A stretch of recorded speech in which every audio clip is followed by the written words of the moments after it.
On July 21, 1990, 17-year-old Erica Robertson disappeared from her home in San Diego, California. She was last seen at approximately 11:30 p.m., leaving her residence in the Rolando neighborhood. Erica told her mother she was going out to meet friends. She never returned. Erica was described as a white female, 5 feet 4 inches tall, weighing approximately 110 pounds. She had brown hair and brown eyes. On the night she disappeared, she was wearing a white tank top, blue jeans, and white sneakers.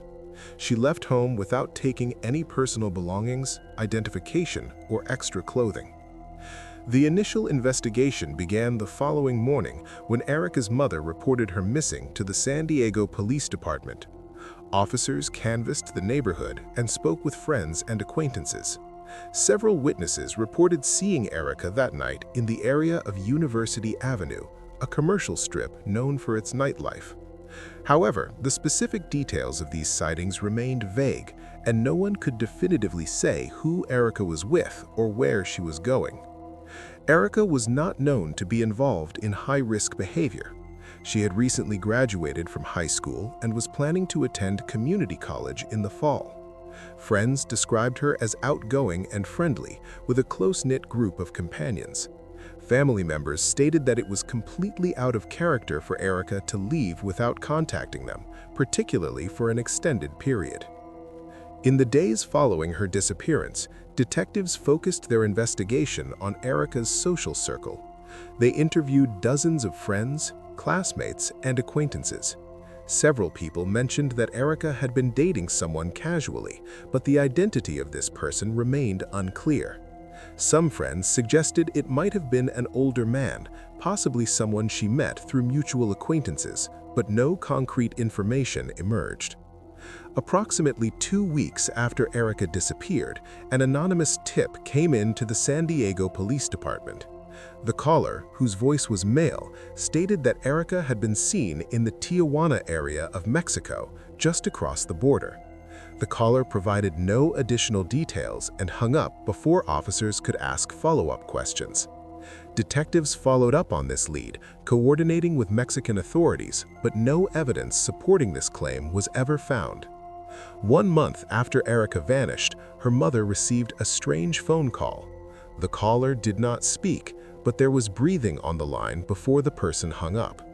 The call came from a payphone in the North Park neighborhood of San Diego.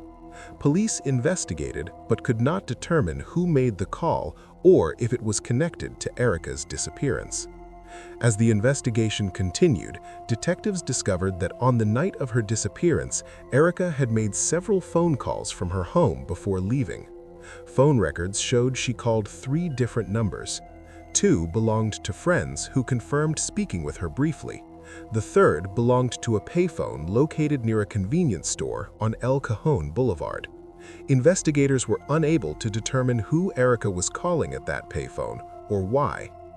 In September 1990, 2 months after Erica vanished, a witness came forward claiming to have seen a young woman matching Erica's description on a bus stop on the night she vanished. The witness, a taxi driver, stated that the woman appeared distressed and was looking over her shoulder repeatedly, as if watching for someone. The witness said a dark-colored sedan pulled up and the woman got into the vehicle voluntarily. However, the witness could not provide details about the driver or the exact make and model of the car. Throughout the fall of 1990, the San Diego Police Department continued their investigation. They conducted searches of areas where transient populations gathered, checked hospitals and shelters, and coordinated with law enforcement agencies throughout Southern California. Despite these efforts, no trace of Erica was found. In early 1991, detectives learned that a man who had been questioned early in the investigation had a prior arrest record for assault. This individual had been seen in the same area where Erica was reportedly spotted on the night she disappeared. Detectives brought him in for additional questioning. He denied any involvement in Erica's disappearance and provided an alibi that was partially corroborated by witnesses. Without physical evidence or additional testimony, detectives were unable to establish a connection between this individual and Erica's case. Over the following years, the investigation gradually went cold. Periodic tips would come in, often around the anniversary of Erica's disappearance, but none led to significant breakthroughs. In 1995, a woman's remains were discovered in a rural area east of San Diego. Dental records confirmed the remains were not Erica's. In 2003, the San Diego Police Department's Cold Case Unit reviewed Erica's file. Advances in database technology allowed investigators to cross-reference her case with similar disappearances throughout California. They identified several cases with comparable circumstances, young women who vanished under similar conditions in the late 1980s and early 1990s. However, no definitive links could be established. The rise of DNA technology in the 2000s brought renewed hope to many cold cases. In 2008, the Cold Case Unit re-examined all physical evidence collected in 1990. Unfortunately, very little physical evidence existed in Erica's case. The items that were available, including personal belongings from her room, did not yield DNA profiles that could be entered into databases or compared with known offenders. In 2012, Erica's mother, who had never stopped searching for answers, worked with local media to publicize the case on the 22nd anniversary of her daughter's disappearance. The coverage generated several new tips, including a call from someone claiming to have information about what happened that night. The caller stated that Erica had been involved with individuals connected to drug activity in the area. Detectives investigated this claim thoroughly, but found no evidence to support it. Social media and internet sleuthing communities have taken an interest in Erica's case in recent years. Various theories have been proposed online, ranging from the possibility that Erica left voluntarily to start a new life, to theories involving foul play by known criminals who were active in San Diego during that period. None of these theories have been substantiated. As of today, Erica Robertson remains missing. She would now be in her early 50s. The San Diego Police Department continues to classify her case as an open missing persons investigation. Anyone with information is urged to contact the department's Cold Case Unit. The passage of time has made this investigation increasingly challenging. Witnesses have moved away, memories have faded, and some individuals connected to the original investigation have passed away. Nevertheless, law enforcement maintains that cases like Erica's are never truly closed. Advances in technology, new witnesses coming forward, or deathbed confessions have solved cases decades after they went cold. Erica's family continues to search for answers. They have never held a funeral, never given up hope that one day they will learn what happened on that summer night in 1990.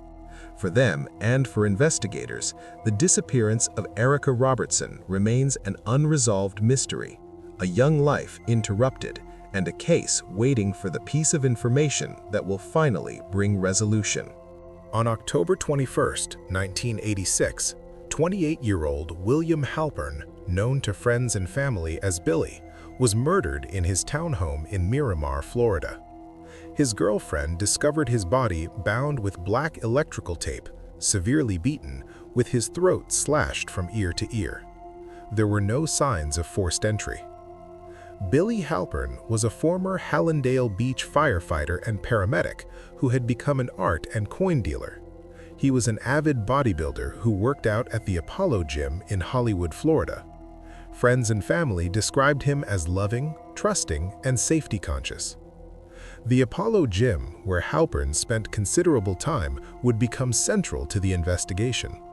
The facility was frequented by law enforcement officers, firefighters, and bodybuilders. However, the gym also attracted individuals involved in criminal activities. The owner of the Apollo Gym was Gil Fernandez, a former Miami-Dade County police officer who had connections to organized crime. Fernandez was also a bodybuilder. The initial investigation revealed that Halpern likely knew his attackers, as there was no forced entry. Detectives theorized that multiple people arrived at his home, knocked on the door, and Halpern let them in because he recognized at least one person. Once inside, they overpowered, bound, beat, and killed him. Investigators determined Halpern was not involved in criminal activity. They believed he had overheard or witnessed something related to illegal operations through his gym associates, making him a liability. Gil Fernandez, the gym's owner and a former Miami-Dade police officer with organized crime connections, became a person of interest, though evidence did not directly implicate him. 7 months later, on May 6, 1987, Charles Mitchell Hall and Charlinda Drought were murdered in Tamarack, Florida. The crime scene bore striking similarities to Halpern's murder. No forced entry, victims bound with black electrical tape, sharp-edged weapons used, and an identical binding technique. Hall had reportedly told friends he knew who killed Billy Halpern. Fingerprints recovered at the Tamarack scene matched Harry Van Collier, a 28-year-old with Apollo Gym connections. Collier had been a person of interest from the beginning. On the night of Halpern's murder, Collier had hidden cash around his house and told his wife they had finally gotten their man. 8 days after the Tamarack murders, Harry Collier and James Hinote Jr. were shot to death in Pembroke Pines. The following day, Fernandez had lead removed from his eye. Police found weapons at Collier's residence belonging to Fernandez and linked to other crimes. Fernandez and gym associate Hubert Christie were eventually convicted of 3 other murders. Fernandez received a life sentence. While he remained a suspect in Halpern's case, DNA evidence later excluded him from direct physical involvement. For decades, the case remained unsolved. Many believed it had been resolved, but this was incorrect. In January 2024, Detective Danny Smith announced the case was being reopened. New partial DNA profiles from the original evidence were now available for analysis. Smith appealed to the public for information, stating they had DNA samples but needed names. Billy's sister, Lori, spoke at the press conference, pleading for anyone with knowledge to come forward. Dozens of tips followed. Witnesses who had been too afraid to speak in the 1980s, given the violence and dangerous individuals involved, finally came forward. Detective Smith noted that the numerous murders associated with the Apollo Gym Group had kept people silent for years. The tips aligned with existing evidence, particularly connecting the Halpern and Tamarack murders. On June 18, 2024, Detective Smith announced the case was exceptionally cleared. This classification means law enforcement has identified the perpetrator with sufficient evidence to support charges, but circumstances prevent arrest, typically because the suspect is deceased. Harry Van Collier was identified as one of those responsible for Billy Halpern's murder. Collier's fingerprints at the Tamarack scene, the identical modus operandi between that crime and Halpern's murder, and numerous interviews provided sufficient confidence to name him. Detective Smith stated that if Collier were alive today, he would be charged with murder and stand trial. However, the case is not closed. Investigators believe multiple individuals were involved. Subduing Halpern would have required more than one person. Detectives continue pursuing leads to identify additional perpetrators, including those who may have ordered the murder or were complicit. The motive behind Halpern's murder centers on information he possessed. Through his time at the Apollo Gym, he overheard conversations about illegal activities. He heard things he should not have heard and knew things he should not have known. Though not involved in drug rings, home invasions, or other illegal enterprises linked to gym members, Halpern represented a loose end. Criminals feared he might speak out, potentially holding them responsible for their actions. The decision was made to eliminate him permanently. The Apollo Gym itself was a nexus of criminal activity in 1980s South Florida. While legitimate law enforcement and firefighters used the facility for fitness training, it also attracted individuals involved in serious crimes. The gym's owners' connections to organized crime created an environment where illegal activities were discussed openly among certain members. Billy Halpern, focused on his fitness and bodybuilding goals, inadvertently became privy to information that would cost him his life. The series of murders connected to the Apollo Gym demonstrates the violent nature of the criminal network operating in the area. The use of similar methods across multiple crime scenes, particularly the distinctive binding technique with black electrical tape and the use of sharp weapons, suggests a coordinated group working together. The pattern of eliminating potential witnesses or threats continued over several months in 1986 and 1987. The Miramar Police Department continues seeking information from the public. Anyone with knowledge about individuals involved in Billy Halpern's murder or about criminal activities associated with the Apollo Gym in the 1980s is encouraged to contact Detective Danny Smith directly or call Broward County Crime Stoppers. A reward of up to $5,000 is available for information leading to arrests. For Billy Halpern's family, particularly his sister Lori, the announcement of Harry Collier's identification provided some measure of closure after nearly 38 years of uncertainty. However, the knowledge that others involved in her brother's murder remain unidentified means the search for complete justice continues.